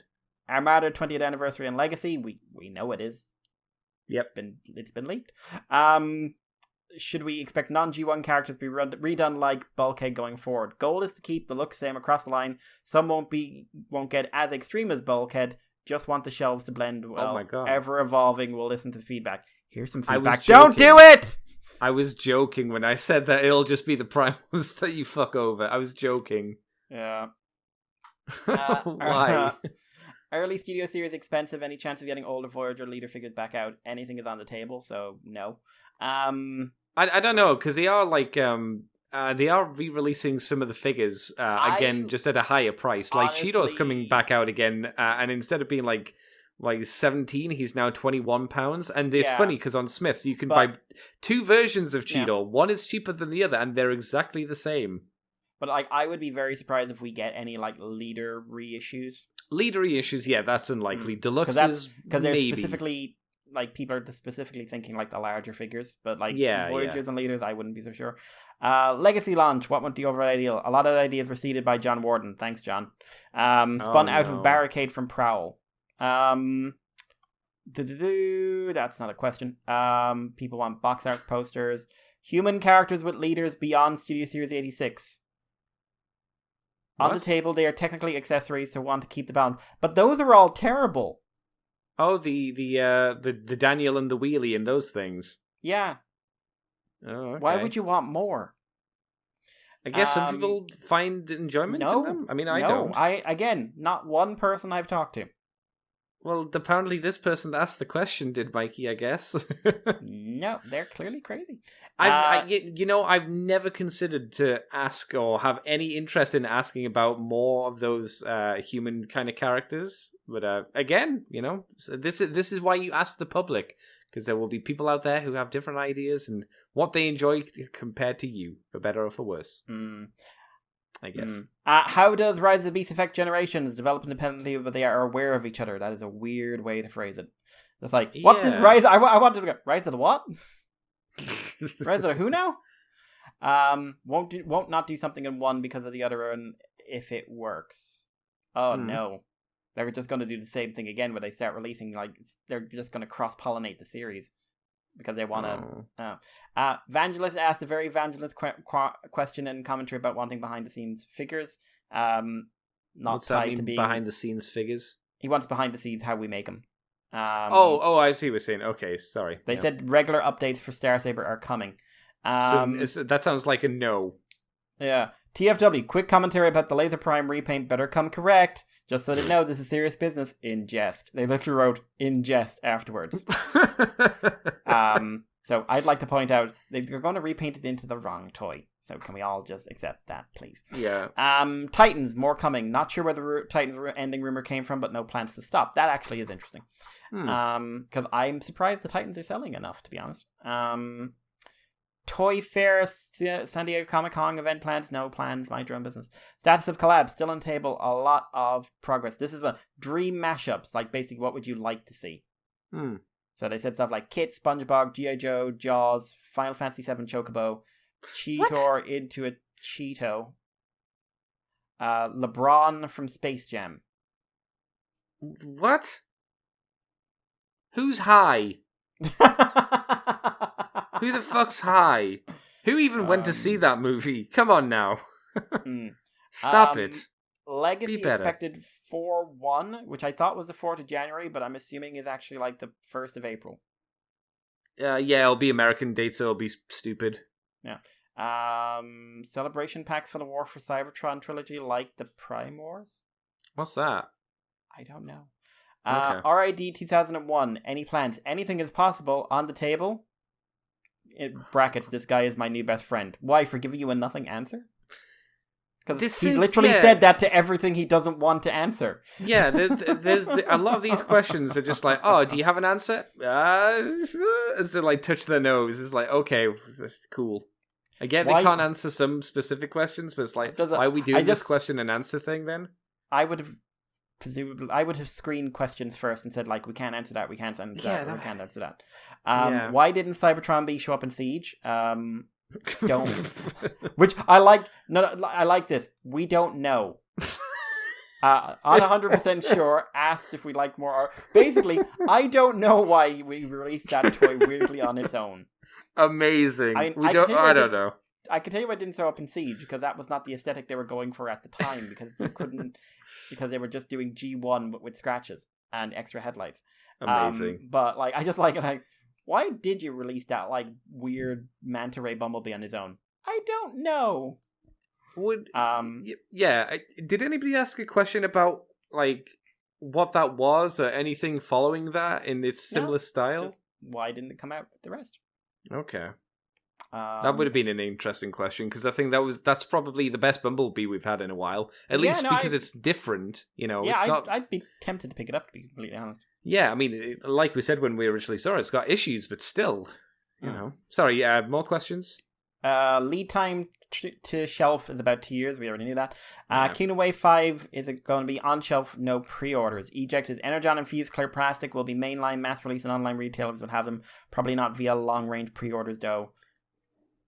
But yeah. Okay. And that was it. Oh, okay. Well, what did you think of those questions? Well, specifically the answers. I'm not going to blame the people for asking the questions, but the answers are never good. I never like these things because they're... One, I think when you have this opportunity to ask a question, you should make sure it's a question that they can answer. Yeah, and sometimes, to be fair, sometimes when you get the chance to ask a question, you don't think about, oh, can they or will they? Sometimes you're just like, oh, I want to know about this, and then you go, oh, shit. Yeah. Obviously, they're not going to answer this. Yeah, it's like, oh, who will this character be in Rise of the Beast or something like that? You're not going to get an answer to that. No. But if it's concerning the movie, they don't know. Oh, God, no. Like, they're aware of each other. Whatever. Yeah. They're adjacent. They're toy adjacent, but that's about it. It's fine. It's just like I never enjoy these because I would want like okay, here are real questions with meaningful answers, and you just can't get that. I think most of the questions I would be asking would be ones that they wouldn't answer because it'd be like, "Don't insult us." It's like, but these are bad ideas, guys. Why do you hate me? Why do you hate my friend Mikey specifically? Why do you keep pooping into a cereal every fucking time you can? We did G1 Grimlock. We know. Yeah, the animated version of the toy version. Mikey screams in the distance. Yeah. So, Andy, finish us off with some con news. All right, Mikey. Con news-wise, it's all TF-Con, obviously. We have a guest announced for the Toronto show, which is December 10th to the 12th. Wow, that's really fucking close to Christmas. That's super close to Christmas. The special guest is going to be Lee Tucker, who was the voice of Beast Wars Ravage, who said Decepticons forever and turned into a cassette and all that jazz. So he's going to be there. And speaking of TFCon, we have a date for Los Angeles, or Los Angeles as it's also called, March 11th to the 13th of next year at the Los Angeles Marriott Burbank Airport Hotel, I presume. So you can book your tickets now for that, and you can go and see Beast Wars Kitty Cat Ravage, and you can tickle him behind the ear. Don't do that. It's probably not cool for you to do it. Unless you want to get thrown out the con. Then you can do it. That's it, Mikey. That's all of the news for this week, as far as I'm aware. Yes, this is nuzzed. We have nuzzed. It's true. I guess I can ask you then, Mikey, what you been up to this week? What you done? For fun. I played a lot of Gundam Breaker this week, actually. Oh, yeah, you kind of got back into that last week, didn't you? Yeah, been messing about a lot. Like, Wow. it's not a game where you play this for the story. It's a game where you play for fun. What do you mean? It is a giggle. But yeah, no, it's still fun. Watch the second episode of the Battle Log, the Gundam Breaker Battle Log, which is basically kind of what we got already, which is fight, weird thing at the end. Except now, like, I was expecting, like, the guy in the weird, like, the Char clone, the evil Char clone piloting the Barbatorus, the Centaur Barbatus. Like, I was expecting that to be a look he had in the game. He's standing on top of the Gundam statue, in this world. You know, this is a world technically with, like, sentient robots and everything else. Oh, he's wearing it in the real world? Yeah, he's just standing on top of the Gundam statue, yelling into the distance. Oh, no. Oh, I imagine, like, in the real world, people would be, like, filming and going, ew, cringe. What the fuck is he wearing? I watched the first episode of a show called Deep Insanity, The Lost Child, which is an anime. Basically, they find people are dying of some sort of disease. They find a sort of weird, possibly alien world under the Antarctic with lots of weird animals where people are mutating into monsters. And basically, guy goes down to join, like, a suicide squad down there. It's not great. Oh. Rather How dramatic. far did you get through before you kind of drew that line under the... I watched the first episode and, like, nope, nothing particularly interesting here. Okay. I watched the next... I'm up to date on AIM. Still very, very safe Gundam territory. Had a big fight with the evil AIM, which is like a big black one that's sentient. I saw the toy model for that and I was like, oh man, that's really disappointing. I wished it'd look cooler. There's something about it that I don't like. I think it's too curved. Yeah, it's weird. It's asymmetrical as well. Yeah, I don't mind that as much. But... Yeah. But it's kind of reminds me a lot of, like, the bad guy from Grimlock as well. And I'm just like, big black sentient evil robots. Why is this a thing? Yeah, it's still like he's had the, like, oh no, someone died and I'm withdrawing from the fight moment, which it's just one of those things where I'm just like, cool, not really pushing the boundaries of what this genre can do. Yeah, I'm wondering if it'll pick up or if it'll just kind of stay kind of flat, you know? Yeah, and, like, if people are I've seen people knock and go like, oh my god, this is so terrible, and it's not getting great reviews at the moment, and I was just like, god, it's so unoriginal. It's like, well, it is basically your average Gundam show at the moment. It's not a Gundam show, but it is basically average Gundam in terms of, like, its pacing, its character focus, everything else. And, like, people can tell me I'm wrong, but I'm literally not. I think it depends. Well, you say the average Gundam show, which I think is the important statement to make. Because I'm sure there'll be people, well, what about this show? And it's like, well, the average average show. I would also say, like, the guy writing this, I was just looking through some of his works. He's the guy behind Bill Divers. So you should be happy with that. The original Bill Divers. You mean Build Fight? Oh, season 1 Bill Divers. Yeah, not Re-Rise. Oh. And he also did a lot of work on Age. Oh, yeah, that was not good for the writing. It was interesting for the concept, but not the writing. Zoid Fusors, which was a bad show. Oh, no.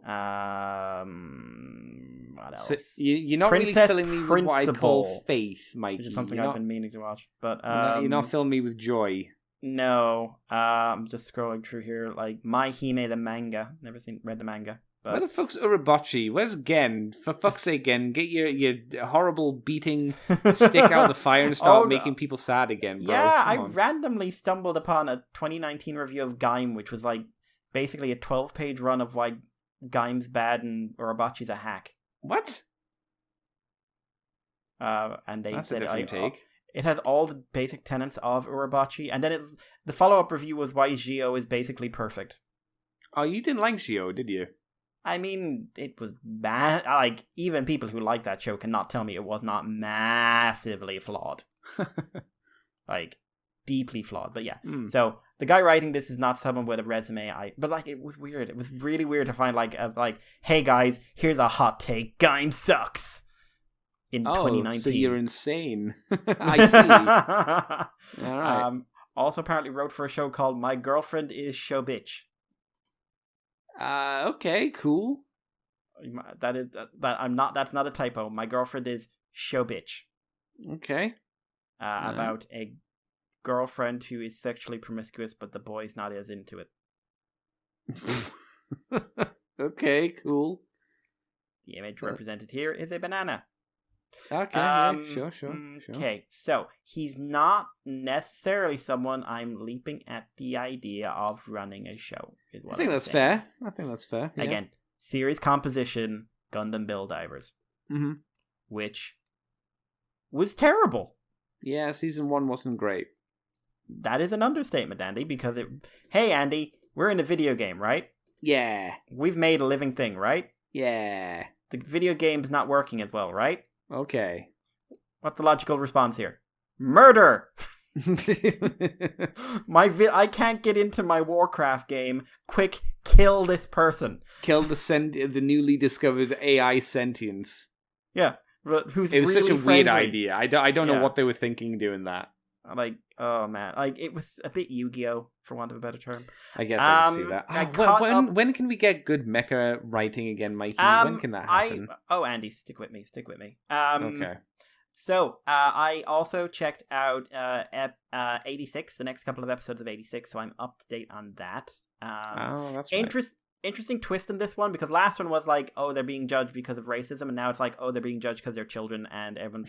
like, the last bunch forced them to be child soldiers, and the next bunch are trying to force them not to be child soldiers.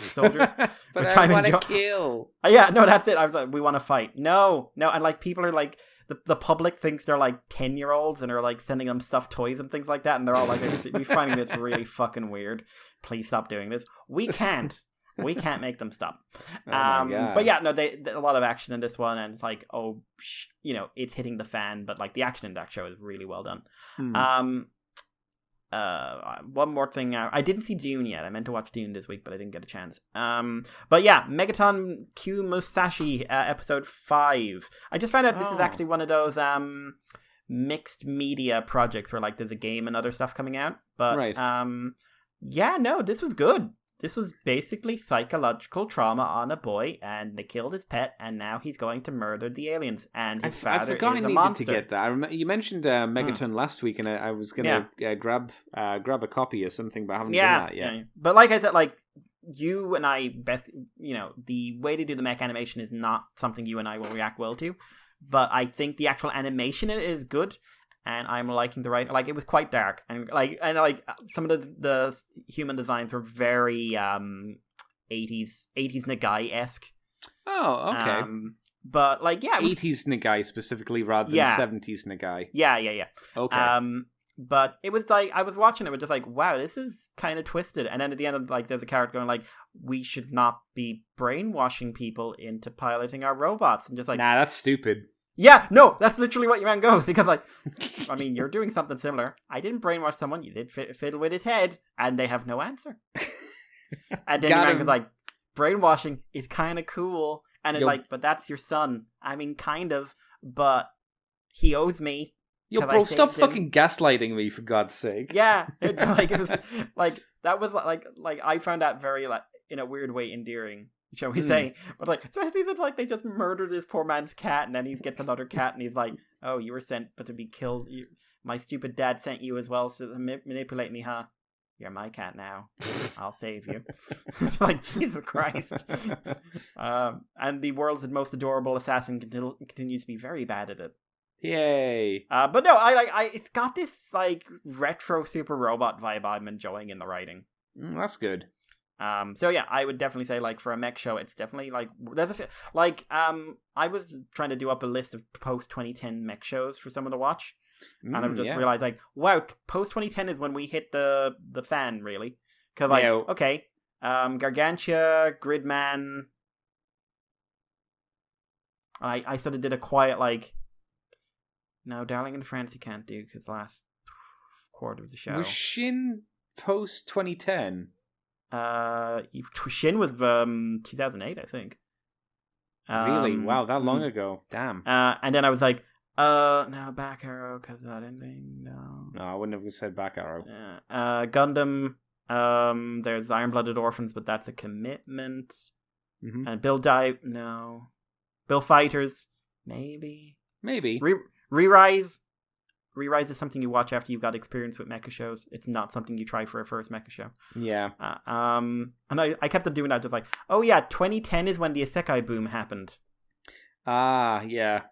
And like in this season, we've got a lot more mech shows in general. Hmm. And I've noticed in the last like 2 seasons or so, the number of mech shows is going up. Is it? Okay. Yeah.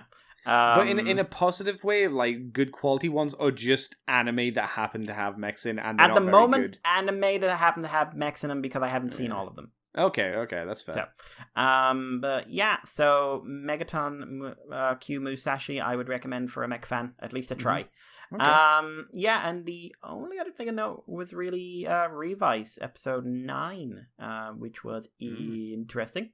I haven't seen that one yet. Yeah, it basically gives Kagero laid out his life opinions, really, which I thought was quite interesting because it was just like, oh yeah. Was it eyeliner and shopping at the Hot Topic? No, but he was flicking his chin a lot. Yeah, and I guess that's his thing, which is like, that's okay. His thing. Because he's Andy, he's evil. Yes, that is a sign since ancient times of evil men. The chin flick. The evil chin flicking got makeup. Oh my god. It was known that Hitler flicked his chin often. Yeah. It's not just got makeup, it's got makeup he magically makes appear. Oh yeah.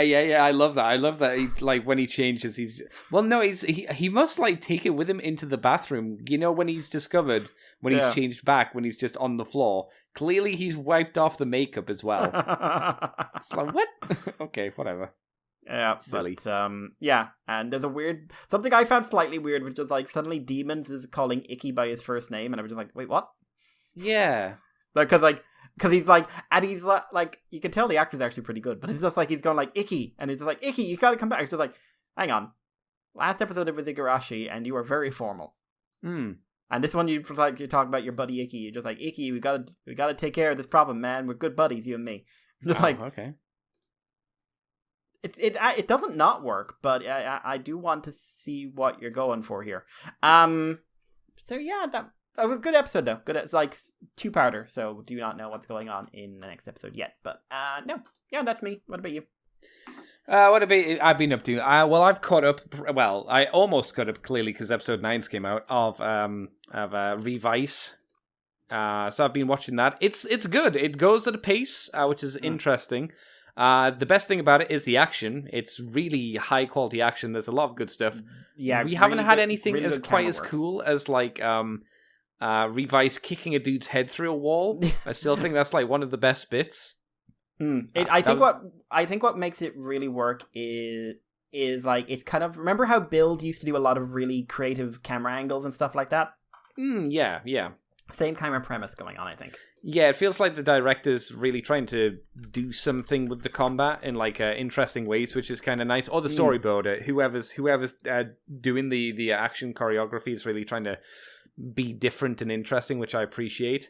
We are rocketing through forms, which I said to you are just gonna be thrown away. By mid-season, yeah. I always think it's funny. It's like, okay, these are all the forms. We put all this money into suits. You will never see them again. It's so weird. I mean, it always seems to happen with Kamen Rider. It wasn't as aggressive with like Wizard, where it's like, what's your form change? Red or yellow. Yeah, or and they did keep blue. them in play longer in Wizard. Yes, yeah. But here it's just like, oh, new suit, get rid of it. And even with things like Gaim, it wasn't a full suit change. It was usually just the shoulder pads, the chest, and the head. And then the rest of the suit was fine. And they only had like 3 or 4 per rider. Yeah, they didn't go as far as they did with the toys, obviously, which was the whole gimmick of the toys. They're not doing that. I'm not quite sure what the gimmick is of the toys, apart from they're gonna try and do the buddy up mode, which as I said to you online, they all look bad. There are some that look better, but I'd say they all look the worst bad. one was in episode 9. The absolute worst one. Yeah, the worst one by a considerable margin. What animal is it out of interest? Because I'm not too bothered about knowing the animal. Mantis. Hang on, I'm trying to think how they do. I would imagine that the legs, like somebody's legs, would be used for the claws. No. Really? No. Also, like the Gymes, it's a Gyme suit, and it's it's a bit weird actually because it's like really looks like Gyme. Oh, okay. Like more so than some of the other suits. No, yeah, because it just looks like a pink Gyme, and it's got a sonic arrow. Wow. Okay.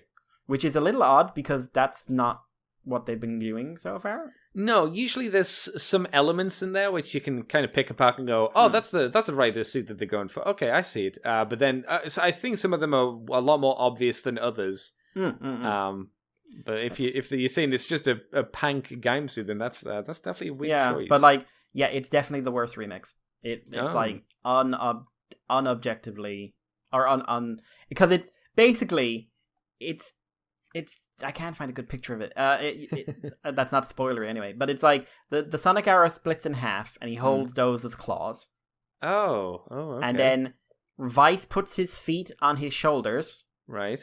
And then there's you know how most of the bits have like parts folding over to at least like give the impression of a body? Yeah. They don't have that here. Oh no. It's just a guy with his feet on someone else's shoulders. Oh no. and it's the worst one. Oh, that's a shame. Like he does have a new head look, but like yeah. I'm not a big fan of the Deadman designs. Any of the monsters, I haven't really liked any of the designs personally. I like the design idea, and the aesthetic is not bad. I just like some of. I think some of the aesthetics are pretty bad. Some of the execution is like kind of what gets me. Like the girl that turned into that fulfilled the contract and turned into the fluffy. That was bad. That was a bad design. I definitely prefer, which is weird because Olteca and Julio, they're the same kind of monster, and they look way better. Are they the main dead men? Yeah. I really don't like their designs either. I like the wolf one because he's just like he's literally all teeth. The reason I think I don't like it is I think they're incorporating a lot of fur into them, and I don't think the fur works for me visually. I'm not a big fan of the top hat on that dude either. I think they should have probably gone with the sombrero kind of thing because that's what he wears outside. So it's weird that they don't kind of transition over that to his monster form either. You know? Yeah, no, I would also say I suspect the monster form and the character suit were designed. Oh, separately, yeah, probably, yeah. But I wanted to see who designed these because it was someone I know who's a bit well known in the Sentai crowd anyway. But it's okay. I like like I said, I like the origami idea. Oh, for the combined. Oh no, for the Dead Men. Yeah, but okay. Like I think it's the fact they've all got these like random bottom suits and they don't seem like organized very well. Also, like the cheetah Dead Man, which was a Phase 2 one, was the worst one for me because I thought that was a spider. No, he was a cheetah. Yeah, I know they say that in the episode, but when I first saw him, I was like, "Oh, it's an insect spider guy," which is why he's doing all the backflips and stuff. It's like he's a cheetah. He's really fast. I'm like, oh, what? That was actually my least favorite episode in general because like we do get some stuff with Evil in it, but like we need a speed form. We need some way to handle this increased speed. And just like, really? Because you got one. Yeah, you ran form. Up. You could run up a building. Yeah. You were moving very fast. Yeah, but he has a skateboard now, which I'm sure probably won't... Oh, no, it won't come up again because Evil has it. Yeah. Weird. Very weird. Generally, though, I am enjoying it. I'm not a big fan... I've mentioned this to you as well. I wasn't a big fan of Vice's voice. I don't think it's not that I don't think the voice actor's good. It's just I don't think the voice matches what I would have assumed the demon would sound like. He's very happy and jovial, but deep. Yeah, it's not like reminds me of Momotaro's, but they're playing up the fact like Momotaro's hits a lot of the same line, sort of range, but they very quickly turn Momotaro's around in terms of his morality and stuff. Yeah, whereas Vice, they're not doing that. Yeah, it doesn't feel like they've done... I mean, they're doing a lot of stuff at the moment, but they haven't really developed Vice. So I had, like, Icky, like, talk to him and be like, so what the fuck are you, bro? Why What's are you your deal? inside of me? Yeah, why do you want to hurt people? And if it's just, No. I'm a demon, it's like, there must be more than that. Yeah, no, like, spoilers for 9, but it's definitely hinted like there must be more to it than that. Cause... I'm sure there must have been. Yeah. It feels like at least the relationship between the two is either kind of Anki or like a better version of what you wanted to happen with Wizard and his dragon. Yeah, well, like, they have a relationship, and it's not just, like, occasionally going inside and saying, like, hey, buddy. Yeah, exactly. There's actually something of value here, which is nice to see. There is a relationship. It is enjoyable. And you mentioned that the dad seems like he's got something dark going on with him, which I was like, oh, okay, that's neat. I was just watching episode 8, and I'm just like, this whole thing, like, this is set up this has something to do with the dad. This has to be to do with the dad. There's too much fishing going on. Yeah, definitely. And like I said to you, we can't be too far away from the big change episode, because there's always a big change episode within the first 10 to 15 episodes or so. Yep. Mainly because I have to kind of either push what's happening in the story and like explain what the show is effectively, or they're doing a big push for the mid-season change, which usually kind of connects to what's going on in the main show anyway. So yeah, it's good. But now I've got to do the whole wait process. I'm not sure if I'll do it week by week. I'm not sure if I'm ready for that kind of commitment. I might go back to letting a few episodes build up and then jumping back in every now and again.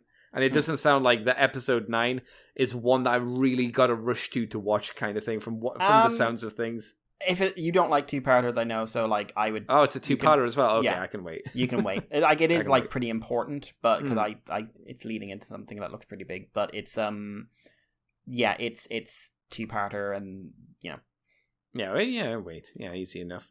I got Super Robot Wars 30 when it came out, so I've been playing that on the internet. It's fun. It's fun. It's very much what you would imagine from a Super Robot Wars game, which is all Super Robot shows happen in the same universe. Don't question it. It just does. It doesn't make any fucking sense, but just roll with it and stop thinking. I've gone to, at the moment, where I'm kind of just gathering the heroes, and I know that the option now, at the end of the stream yesterday, Mikey, one of the options talked about 3G, and I was like, that means we can get Better Man or the Better Man stuff, because maybe they will give us Gao Gai Gao. I don't know. I know. Well, I mean, like, I know they brought in all the Better Man versus Gao Gai Gao stuff. But here's the thing: I don't know what order they'll give it to us. Will they give us the Better Man stuff, which is the stuff, or will they just go on straight and go, here's Gao Gai Gao, and they go, there we go. There's my boy. There's my boy. There he is. But it's enjoyable. It's got some nice animations to it. There's not a lot of options if you want to like change the graphics or mix the graphics around. It's very kind of limited in that sense. And if you don't like reading, it's definitely not the game for you. But I'm having fun with it. I'm hoping that I might be able to take away some new mech shows I haven't watched before. I doubt it, because I'm, there's not a lot. From what I've seen, 30 doesn't have a lot of a big roster in comparison to other ones. No, I'm sure they're probably doing that deliberately to sell them off as DLCs later, I imagine. But maybe I'm wrong. I guess I don't know. Like, they've only got the 2 DLCs announced. For now, I mean, it's... the first DLC, I think, is meant to be out in, like, November or something, so it's not actually too far off. I mean, if they're actually showing stuff, then it can't be too far away. I know Gundam had... SD Gundam G Generations had a few DLC packs, like 4, so I wouldn't be surprised if we got, like, a 4 packs in general. Maybe that's the standard for these kind of games from Japan. I don't know. We'll have to wait and see. But no, I'm enjoying it. I decided to move over to YouTube to start streaming, because I'm not really thrilled with how difficult it is to be discovered over on Twitch. It's a problem that everybody talks about. Discoverability on Twitch is a nightmare. It's pretty bad. Only the top people are really promoted. So if you're a small and up and comer, you are a small drop in a sea. I went and looked through like the small creators, and there's so many like less than 10 channels less than 10 viewers per channel out there. So it's like I understand why it's so difficult to be discovered, because it's difficult. if you're already on YouTube, which I am, and I already have kind of people who follow me, it's a little bit easier. And hopefully, if you get the algorithm to swing in your favor, you could get promotion that way. So I might just stick to going onto YouTube and streaming that way. I guess we'll see. I'm gonna basically stream this week on YouTube and see what the numbers are like. Also, the benefits are that your VODs, the things that you make on Twitch, they're deleted after a week or 2 weeks or something like that. On YouTube, obviously, they're kept there forever. And which you I actually think get... is weird for Twitch to do that, because like that seems like that does not seem fair to people when you want to, you know, build an audience, something like that, because like being able to go back and see archives is really important for, you know, I missed a stream, or I saw 10 minutes of stream, or I saw a clip or something like that. Okay, let's have a look.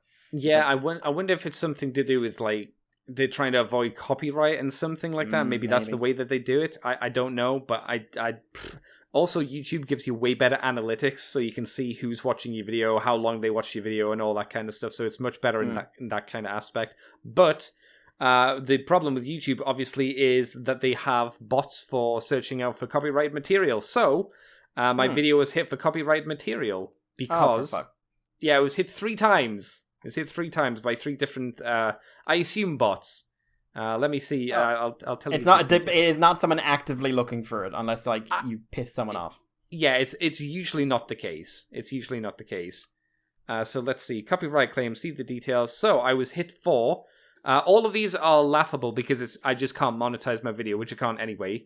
So Union, you know, the Gridman theme. Yeah, it was hit for that. It was hit for Heart to Heart, which I think is Jay Decker. Really? Yeah. Like, Union was like last 5 years or so, but Jay Decker, really? Yeah, Heart to Heart apparently. And then it has, I don't know what it's got. It's Japanese text 30, which might be the Super Robot theme. I don't know. I'm guessing it's the Super Robot theme. It happens about 50 minutes in when the ship is firing, so it's something. Yeah, it's a weird thing because I know a lot of game companies now are like starting to, the ones that are like halfway decent are starting to interact with this kind of stuff. Like I remember Samurai Jack came out last year. Oh, okay. Which is a really fun game, by the way. Very simple, but like really fun. And the first thing I saw from the actual company was a message like, saw we're getting music copyright claims from people saying like, oh, I tried streaming or I tried playing it. All right. Everyone who does that, please message us immediately. We will sort this out as rapidly as possible. We want you all playing this game. We want you all spreading the good word. Because you know what companies really should want? People playing and streaming their games, because that will make other people play and stream their games. And trying to copyright people because they might make 1.17 of a cent off of your video because it has a 3-second clip of music in it. Yeah, a bit much. Yeah, it's annoying. I'm like I said, I'm pretty sure it's just one of those bots because I think the bots are just there to scan the internet to hear if a video has the thing. Yeah. Oh no, like. One of the reasons the YouTube's so bad to deal with in that regard is because they're not using people. Which means you can't talk to anyone about this. No, that's why I'm not. It's annoying, but I'm not too fussed at this stage because I can't make any money off the videos anyway. So it's just kind of a shrug. I go, okay. It's not affected the video in any way, so it's not that big of a deal. And apart from that, I got a box from Stupid Monkey. Stupid Monkey helped me out very nicely by getting some of the Mega Constructs Masters of the Universe minifigures. So he helped me get Scareglow, Stinkor, Evil Lyn in her more 2000X colors, Trapjaw, Triclops from his original comic colors, and his original comic colors are lime green and fluorescent pink. Roboto in his comic colors, which are grey and orange, Prince Adam and Manny Faces. So thank you again, Stupid Monkey, for helping me get those things. And I got a printer because I've got to print off official government documents, so that's not really fun. But I was really annoyed that I couldn't do things online. I have to do things through buying a printer, unfortunately. So that's not really fun. But I only bought a really cheapy one just because I'm never gonna really use it. So I spent the day setting that up. So apart from that, I think that's it. Oh, I've started watching, or rewatching Shin Mazinger again, because that's a good show. Yeah. I discovered that my hard drive with my things on it, a lot of the stuff on it isn't compatible with my PlayStation. So today I've been going through and converting them into the format where it will be usable on my PlayStation. So that's something else I've been doing today. Oh, and I did a podcast with George for Halloween. It's up on the Patreon now. Me and him talked about some horror stuff and then random other stuff. George is good at talking, if you didn't know, Mikey. He's all right. Yeah, he's all right. He's all right. Yeah. Mikey, do we have any questions? Nope, I don't have any. Do you? All right, no, but I do have a message from Christoph Carlson saying, gonna save the big stuff for later, but I want to show, I want a show of Angela and Kumoko graffiti. That's a spider. Painted. Isn't it? Oh yeah. He's showing off some paint work he's did. And don't forget, Andy, also watch episode 5 of Extreme Ghostbusters. I don't remember the episode well enough to know which episode that is. Nor do I. Yeah, but no, he's got a picture of Angela, who was Spawn stuff originally, and then Marvel kidnapped her. And on one of the little bits of scenery, he's painted on a little spider, which is kind of nice. That's good stuff, man. Yeah. Oh, and I did more painting this week, I suppose. That's something else I did. I painted up Kurdos the Craven King and put up some pictures onto Facebook and the Fluff and Hammer. And I finished off a Knight of Shrouds and got that up online as well. So that's it. Yeah, I guess it's been kind of busy of things I've done. Mikey, where can people find you on the internet if you want them to? You can find me on Twitter as Irish Palo, and if you want to send us a message, it's moonbase2@gmail.com, or on Twitter as moonbase2, or on Facebook, or on Libsyn, or on Patreon, or on Wheelie, or all those wonderful people, and we love to hear from you. Nice. Did you know that the G.I. Joe side of the Hasbro Pulse stuff, they showed off the Alley Viper finally?